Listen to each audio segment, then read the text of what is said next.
Engines generate a substantial amount of heat during operation. This is caused by the continuous combustion of the air-fuel mixture and the movement of metal components. Inside an engine, metal components like pistons, crankshafts, and valves move at high speeds. Without lubrication, these parts would rub directly against each other, causing intense friction, overheating, and rapid wear. Engine lubrication protects the engine from damage and keeps it running efficiently. In this video, we'll talk about the engine lubrication system and why it is essential for the engine's operation. The engine lubrication system helps keep the engine running. At the bottom of the engine, oil is stored in the sump, and as soon as the engine starts, the oil pump pulls this oil and forces it through narrow passages called oil galleries.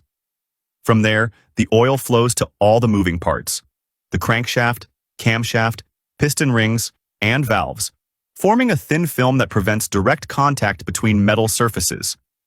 This film reduces friction, which means less wear and tear, and it also absorbs some of the heat generated by fast-moving components.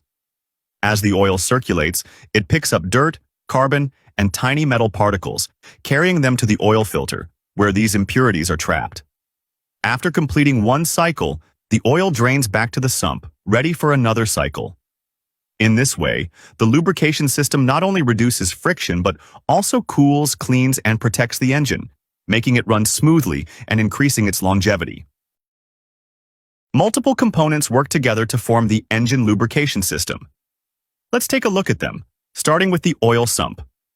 The oil sump, also known as the oil pan, is the reservoir that stores engine oil, and it is located at the bottom of the engine block. Whenever the engine is not running, all the oil drains into the sump, and it circulates through the engine whenever it's running. Oil pump draws oil from the sump through a strainer to begin circulation. As the oil moves around the engine, it lubricates, cools, and cleans various moving parts, then returns by gravity back into the sump, ready to be reused. Because it sits low and is exposed to airflow, the sump also helps the oil lose some of the heat it absorbed while in the engine. There are two types of oil sump: wet and dry sump.